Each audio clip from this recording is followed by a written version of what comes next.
On my 50th birthday, while I leaned over a store-bought cupcake in my empty office, my wife, Julia, stepped inside holding divorce papers and delivered the cruelest line I'd ever heard. "You're broke, you're old, and you're nothing to me anymore." The cupcake was chocolate, 99 cents from the gas station 2 blocks away. One crooked candle because they didn't sell the number 50 separately.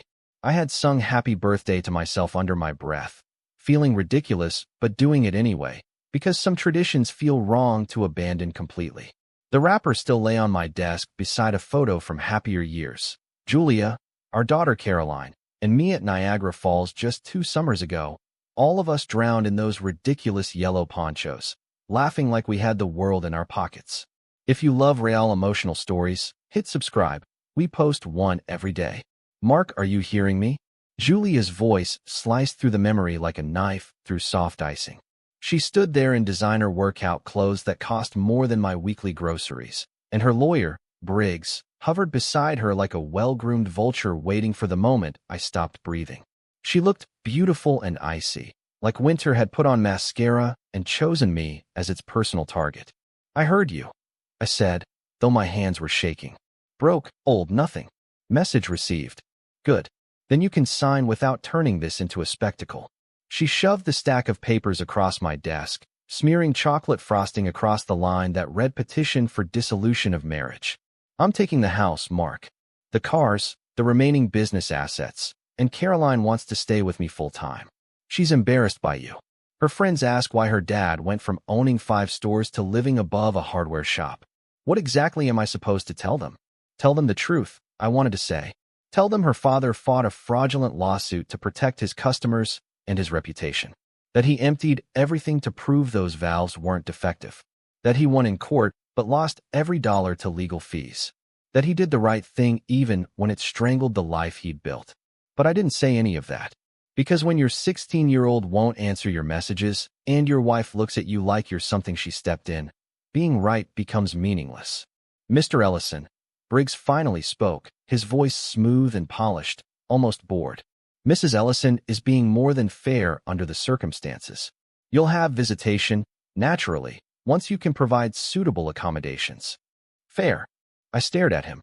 The man who'd earned more this hour than I made this month. "She's taking everything. She's taking what the law entitles her to," Julia said, inspecting her flawless nails as if the conversation barely deserved her attention. 22 years, Mark. 22 years of waiting for you to slow down, to travel, to let us matter more than pipes and inventory spreadsheets. But next year never showed up, did it? My name is Mark Ellison, and 6 months ago, I owned Ellison Plumbing Supply, a chain that started with me, an ancient truck, and a promise to my mentor, Walter Hensley, that I'd build something worth remembering. Julia used to boast about me at dinners, calling me her empire builder. Caroline used to leap into my arms before school every morning, shouting "Daddy," like I was the best part of her day. Now Julia was standing in the office I rented for $300 a month, calling me nothing. Caroline hadn't spoken to me in 3 weeks, except for a single text, "Stop calling me." Period at the end, like punctuation could be disappointed, too. "Just sign, Mark," Julia said, already moving toward the door. "My lawyer will handle the rest by email." "Oh, and happy birthday. I'd hope it's a good one, but we both know those are long gone." The door closed with a soft click that felt like the world ending. I sat there, chocolate frosting smeared across legal documents, the Niagara Falls photo propped beside them like a ghost of a life that no longer existed. The joke was on me. I'd fought so hard to defend my business reputation that I'd managed to lose everything that actually mattered. But here's the thing about hitting rock bottom on your 50th birthday. You begin noticing things you never paid attention to before, like the old briefcase sitting in the corner, coated in dust, the one my mentor Walter left me when he passed in 2000. 14 years it had sat untouched because Walter made me promise to open it only when I needed it most. Staring at those divorce papers, at the frosting-smeared future where I'd apparently become nothing to the people I loved, I could almost hear Walter's voice in my head, thick with that familiar Midwestern drawl he never quite lost. "Mark, son, sometimes a man has to lose every piece of his life to finally see what was waiting for him all along." Julia took everything that afternoon. The house where Caroline took her first steps, the cars we'd driven to school plays and beach trips, the business I'd built with every ounce of grit I had, and even the daughter who once called me her hero. But what waited inside that briefcase would prove that Walter Hensley had left me something Julia could never touch. A second chance tucked away in locker 243 at Union Station, sitting there for 14 years, waiting for the exact moment when a man named Mark Ellison would finally be broken enough to rebuild. Life hadn't always been this hollow. Just 6 months earlier, I was Mark Ellison, the guy who grew Ellison plumbing supply from a single truck into a 5-store chain across Ohio. Every morning, I'd wake at 5 in our 4-bedroom colonial in Shaker Heights, kiss Julia's forehead while she pretended to still be asleep, and head out to the original shop on Carnegie Avenue. That store was my pride, the first one I opened in 2001 with a loan from Walter and more determination than sense. Walter wasn't just a mentor. He was the father figure I needed after my real dad, Gerald, drank himself into an early grave when I was 19. Walter found me working in a hardware shop, furious at the world and going nowhere fast. "You've got good hands," he told me once, watching me fix a dripping faucet for a customer. "But good hands without clear head, that's just wasted talent. Come work for me. I'll teach you business." For 5 years, I shadowed him everywhere. He ran Hensley Industrial Supply, nothing fancy, but operated with precision. He taught me everything. How to read people, how to negotiate, when to gamble, when to walk away. "Business is plumbing, Mark," he'd say, cigarette dangling from his lips despite Helena begging him to quit. "If things don't flow the right direction, the whole system backs up and makes a mess." When I finally told him I wanted to start my own company, I braced for anger. Instead, he pulled out a check for 50 grand. Not a loan, he insisted when I tried to refuse. "This is investment in you. Pay me back by becoming someone worth betting on." Julia and I met at my cousin Anna's wedding in 1999.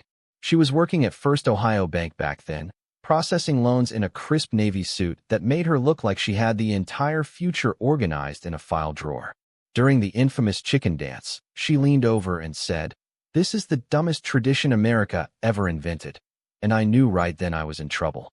"I'm nobody special," I warned her over our third date at a diner on West 25th Street. "I work for an older guy who talks in metaphors. I drive a pickup older than I am, and my idea of luxury is adding cheese fries." "Mark," she said, reaching for my hand across the table, "I've dated special. Special usually means self-centered. You're real. You're steady. And when you talk about your dreams, your face lights up like a kid on Christmas morning. That's worth more than any fancy guy." We married in 2000. Nothing extravagant, just family and a few friends in her parents' backyard. Walter gave a toast that made the whole place tear up, calling me the son life forgot to give him, but made sure he found anyway. And Julia's father, Daniel Rivera, a stern Colombian restaurateur who ran 3 successful places around Cleveland, pulled me aside afterward. "If you ever make my daughter cry, I know 100 ways to make sure no one finds you," he said, then hugged me hard and added, "But I think you'll make her very happy." Caroline arrived in 2003, born during a February storm that shut the whole city down. I held her for the first time while snow slammed against the hospital windows, this 7-pound miracle with Julia's dark hair and my stubborn chin. "Daddy's here," I whispered, and she curled her tiny fingers around mine like she intended to keep me forever. Those were the golden days. The business grew steadily. We bought the house in Shaker Heights. Caroline played youth soccer with the enthusiasm of a puppy on ice. Sunday dinners at Daniel and Maria's place, where Daniel complained my Spanish was hopeless while he piled my plate higher every week. My brother Colton dropped by the shop constantly to borrow tools he never returned. My mother, Patty, babysat Caroline and filled her head with stories about how her dad would someday be bigger than Home Depot. Walter died in October 2009. Lung cancer that moved faster than any of us expected. In the hospital, he pushed his old briefcase into my arms. "For when you need it most," he rasped. "You'll know? Promise me, Mark. Don't open it until then." "Walter, what are you talking about?" "Promise." "I promise." He died 2 days later. Helena followed him 6 months after, her heart giving out like it refused to keep beating without him. At the funeral, their son, Mike, flew in from California, furious when he learned Walter had left him nothing but a letter explaining why. By 2015, I had 5 stores and 40 employees.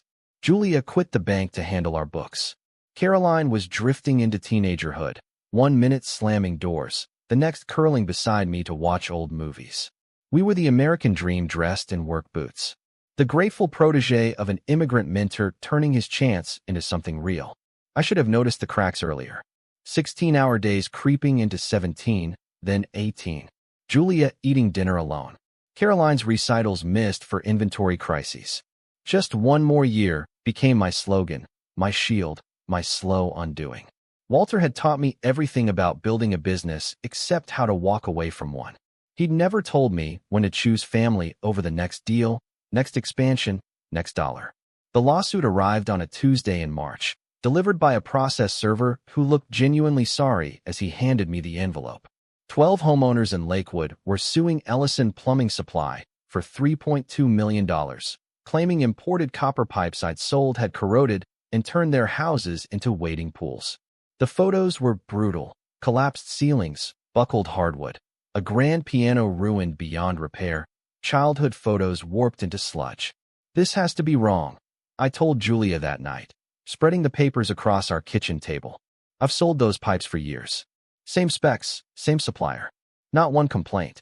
"Then fight it," she said, but her voice was bone-tired. "Just fight it quickly, Mark. We can't live through a long court battle." A quick fight turned impossible. My attorney, Ackerman, discovered that the contractor who installed all 12 jobs, a guy named Wade Jessup, had used the wrong flux, triggering chemical reactions that sped up corrosion.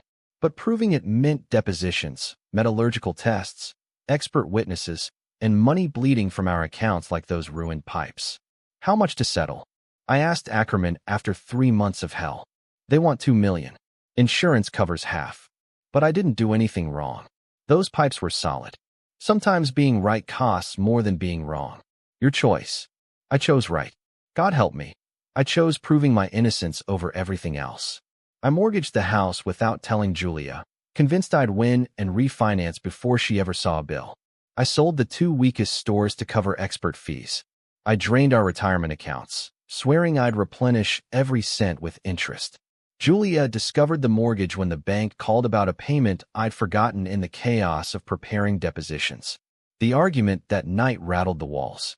"You mortgaged our home without telling me," she said, clutching the bank notice, her hands shaking. "This house is where our daughter sleeps, where my parents come every Sunday, and you just signed it away," Julia said, her voice shaking with something between fury and heartbreak. "I had to prove we weren't responsible," I insisted. "My reputation, our company's reputation, your reputation," she snapped. "What about our future? Caroline's college fund, the trips we planned, the life we were building? Once I win the case, if you win, Mark, and even if you do, what then? We're already underwater." She wiped her face angrily. "Did you know my father offered to lend us money?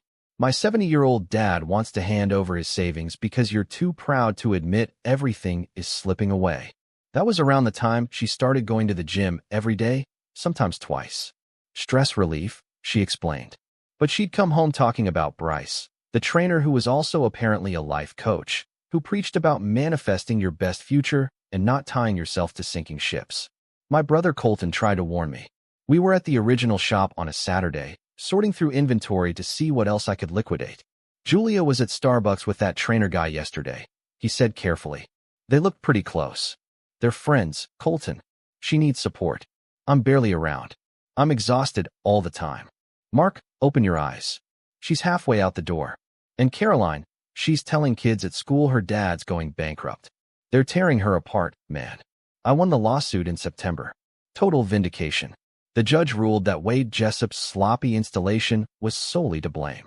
The courtroom was nearly empty when the verdict came down. Julia wasn't there.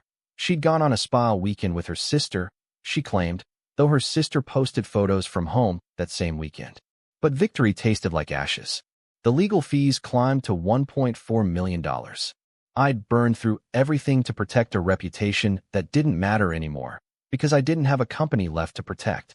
3 stores gone, the house buried in debt, retirement accounts emptied, and Caroline couldn't even look at me. "My friends call you the plumber who flushed his life away," she said one night while I tried to help her with homework. "They laugh at me, Dad. Brianna's family just bought a boat. Kelsey's going to Europe this summer.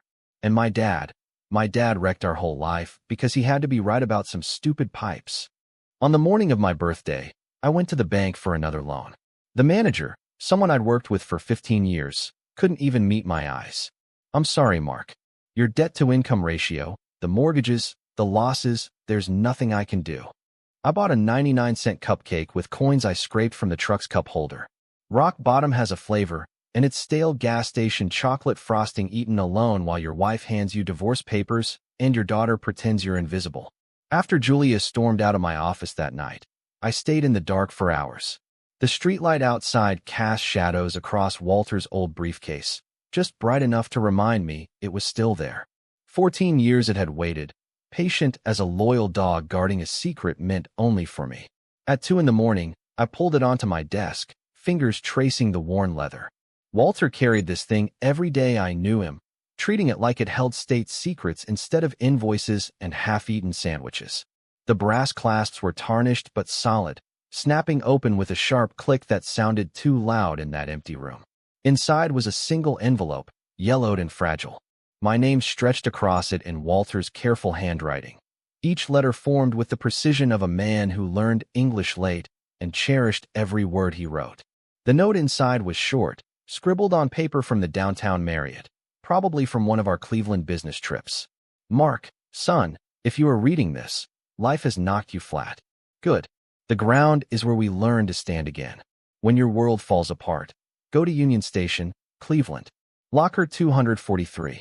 The key is taped beneath the briefcase lining. Trust no one with this. Go alone. Remember what I taught you. Sometimes every door slams shut, so you finally see the window. Walter. I must have read his message 3 times before it finally sank in. Then I pressed along the inside of the briefcase until my fingertips brushed a tiny lump beneath the lining. The tape was brittle with age, but still clinging to a brass key engraved with 243. Cleveland was 4 hours away. I had maybe $40 left and a quarter tank in a truck overdue for an oil change by about 3,000 miles. The check engine light had practically become part of the dashboard. But Walter Hensley had never once led me astray in all the years he'd been my mentor. At 3 a.m., I called Cousin Anna's brother, Colton Ellison. It took 5 rings before he answered, groggy and alarmed. Mark, what's wrong? Is it Grandpa Gerald? No, nothing like that. I need to borrow your truck and $200. Gas and tolls. A long pause. I could hear him shifting upright, probably checking the time. Mark, it's 3 in the morning. I know. I wouldn't ask if it wasn't important. Is this about Julia? Because if you're thinking of doing something stupid, it's about Walter. Something he left me. I can't explain yet. I just need to get to Cleveland. Another silence. Longer. I'll be there in 20. That was the thing about Colton. He'd borrowed at least 10 grand worth of tools from my old stores over the years and never returned a single wrench. But when life got serious, he showed up every time. He rolled into the parking lot in his old F-150, pressed the keys and $250 into my hand, and said only, "Whatever this is, cousin, I hope it turns things around." The drive gave me too much time to think. The sunrise washed the fields in gold, and I found myself remembering the last time I'd taken this highway with Walter, back in 2005.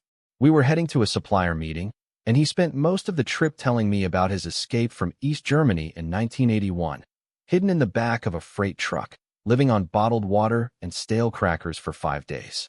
America gave me a life, he'd said, staring out the window as the farmland rolled by. Not because I was clever, not because my English was good, because here, people care if you keep your word, if you work hard, if you can be trusted. And you, Mark Ellison, have all 3. That's why you'll go far. But I hadn't gone far. I'd fallen straight through the floor. My wife, Julia, could barely look at me. My daughter, Caroline, seemed embarrassed to share my last name. My father, Gerald, worried but didn't know how to help. My business was dead. I was 50, and my life savings had evaporated with the lawsuit, even after attorney Ackerman proved Jessup was the one at fault. What could possibly be in a locker that would change any of that? Union Station appeared at 9 a.m., buzzing with commuters who all seemed like they had somewhere better to be. I asked a clerk about long-term storage. Basement level, she said without lifting her eyes. Past the old restaurant. Door marked authorized personnel only. But check in with Eugene first. Storage manager, office by the stairs. Eugene was a man in his 60s with steady hands and the quiet air of someone who'd done a lifetime of real work. He inspected my key like a jeweler, then opened a ledger so thick it looked like it belonged in a museum. Locker 243, he murmured. Now that's odd. He traced a line with his finger. Says it was prepaid in October 2009. For 40 years. Cash. He looked up. You got ID? I passed him my license. He checked the name, then the page again. Mark Ellison, he said slowly. That's the name on the rental. You're the only one authorized to open it. He took a heavy ring of keys from the wall and stood. Follow me. And son, whatever's in there, somebody went through a lot of trouble to make sure you were the only one who'd ever see it. We walked through a series of narrow hallways that looked forgotten by time. The lights flickered overhead, and our footsteps echoed along concrete walls painted that washed-out industrial green you never see anywhere except old buildings built by the lowest bidder. The deeper we went, the older everything felt, like we were descending into a different era of the station's past. This wing was built in 1931, Eugene said when he caught the look on my face. Back when steel meant steel. These lockers made it through the Great Depression, 2 world wars, and 80 winters that would snap lesser metal in half. Whatever your friend stashed here, he chose well. Locker 243 sat at the very end of the row, a little wider than the rest, fitted with brass hardware, so weathered it looked almost jade. Eugene slid in his master key first, then gave me a nod. I lifted my own key, and the lock turned smoother than it had any right to, like it had simply been waiting for me. When the door opened, my legs nearly gave out. Eugene caught my arm before I hit the floor. You okay, son? I couldn't speak. Couldn't breathe. Inside the dim metal chamber were 3 stacks of items arranged with the kind of precision that made time feel irrelevant, like Walter Hensley had placed them there yesterday. The first stack was a bundle of bearer bonds, the old kind most people assume were phased out decades ago.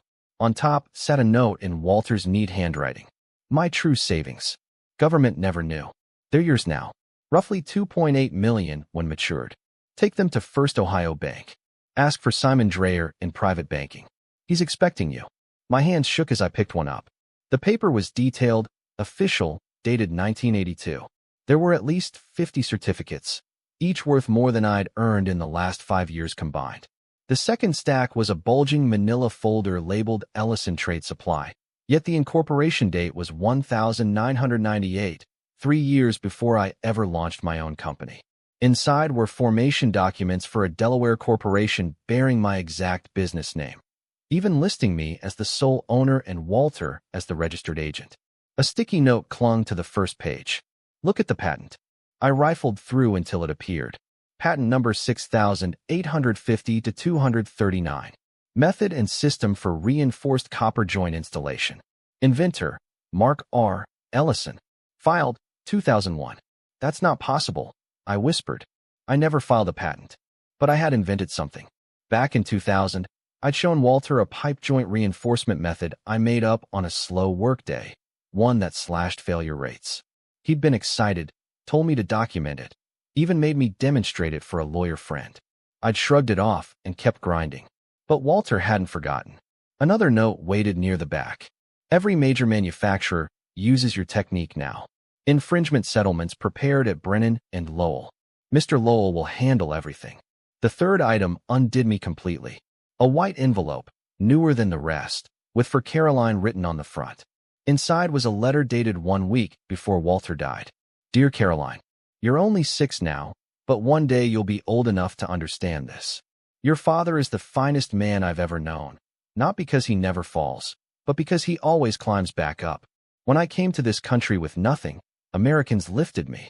I lift him now because that's what we do. If he ever loses his way, remind him, a man is measured by how he rises. When you turn 18, call the number below. My attorney will have something for your education, but only if you've made peace with your father first. With love, Grandpa Walter. Behind the letter lay a $100,000 savings bond in Caroline's name, set to mature on her 18th birthday. Good Lord, Eugene murmured. Your friend, he planned for everything. But there was still more. A small leather journal, its pages filled with Walter's reflections on life, business, and me. His careful English marched across page after page, lessons he never got to pass down in person. One entry from 2008 burned straight through me. Mark will lose everything someday. All great men do. He will mistake it for failure, but failure is just training with sharp teeth. I'm preparing his return before his downfall because I know him. He won't ask for help. He'll believe he must earn his rescue. He already has. At the bottom of the locker lay a photograph I had never seen. A younger Walter stood beside another man, identical to him, like a mirror version in different clothes. My son, Merrick, the handwriting on the back read, who chased fast cash instead of lasting wisdom. Mark is the kind of son I wished for, one who builds rather than breaks. The words hit harder than anything else I'd found. Eugene helped me slide everything into 2 document boxes he dug up from a back closet. Been down here 37 years, he said as we headed toward the elevators. Never seen a stash like this. Whoever this Walter Hensley was, man cared about you in ways most folks never get. He did, I said, my voice cracking. I just didn't understand how much. I didn't run out and cash everything the next day. Walter always said wealth was a tempo, not a lottery ticket. Rich people claw frantically at money the moment they touch it. Wealthy people move like strategists, counting the squares before they shift a single piece. My first call was to Burton Cromwell, the divorce attorney everyone whispered about, the one supposedly impossible to afford. His retainer was 50 grand. I paid it with the first bearer bond one liquidated, watching his receptionist's jaw go slack when she saw the check. Mr. Ellison, Cromwell said after an hour with the case file, your wife has been orchestrating this exit far longer than you realize. Asset transfers, quiet accounts, a prepared narrative about financial instability. But she slipped up.